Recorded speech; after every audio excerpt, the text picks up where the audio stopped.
આજે સાબર ડેરીના દૂધ ઉત્પાદક પશુપાલકો ઉપર સાબરકાંઠા પોલીસે બેફામ લાઠીચાર્જ કર્યો છે અને ટીયર ગેસના સેલ છોડ્યા છે। સાબર ડેરીનો ભ્રષ્ટાચાર એની ચરમ સીમાએ છે એવો તમામ પશુપાલકોનો આક્ષેપ છે। એમને જે દૂધનો ભાવ વધારો મળવો જોઈએ એ ખૂબ મોડા સમય પછી હમણાં જાહેર કર્યો, એ પણ 9%, જે પશુપાલકોને મંજૂર નથી। અગાઉ જે ડેરી 15% સુધીનો દૂધનો ભાવ વધારો આપતી હતી, ખુલ્લા બજારમાં અમૂલ બ્રાન્ડના દૂધના ભાવ વધતા જાય છે, ત્યારે પશુપાલકોને અપાતા ભાવ વધારામાં કાપ શા માટે? આ માત્ર ને માત્ર ભાજપ જે મેન્ડેટ લાવી છે, મેન્ડેટની પ્રથા સહકારી સંસ્થામાં શરૂ કરી છે અને જે સ્થાનિક કક્ષાએ એમના નેતાઓની લૂંટ હતી એમાં કમલમનો ભાગ દાખલ કર્યો છે, એનો ભોગ પશુપાલકો બની રહ્યા છે, ગુજરાતના ખેડૂતો બની રહ્યા છે।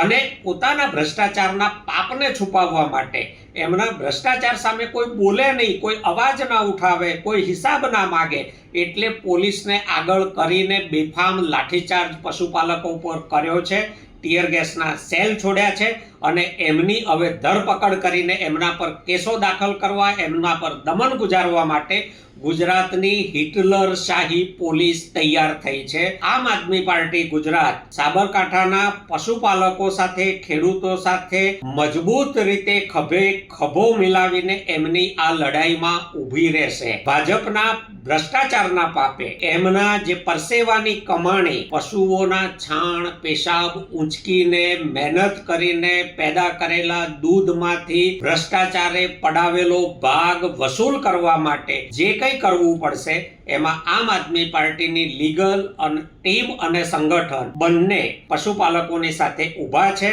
અને જે પોલીસે આ અત્યાચાર ગુજાર્યો છે એમના ઉપર શું કાનૂની પગલાં ભરી શકાય એને માટે પણ અમે અમારી લીગલ ટીમ સાથે ચર્ચા કરી અને જરૂર પડે હાઈકોર્ટમાં પણ જઈશું। પશુપાલકો શાંતિ જાળવે, હિંસા ન કરે, ન્યાયપૂર્વક આ લડત લડે, એમના આ ન્યાયિક લડતને આમ આદમી પાર્ટી ગુજરાતનો સંપૂર્ણ ટેકો છે, સમર્થન છે અને ખભે ખભો મિલાવીને છેક સુધી આ લડાઈ લડીશું એની હું ખાતરી આપું છું। સાથે સાથે ગુજરાતની સરકારને, ગૃહમંત્રીને જો એમનામાં શરમનો છાંટો બચ્યો હોય તો જે પણ અધિકારીઓ આ ઘટના માટે જવાબદાર છે એમને તાત્કાલિક સસ્પેન્ડ કરે, નહીતર અમે એમને કાનૂની રાહે નોકરીમાંથી બરતરફ કરાવવા માટેની તમામ શક્ય કોશિશો, કાનૂની માર્ગો અપનાવીશું।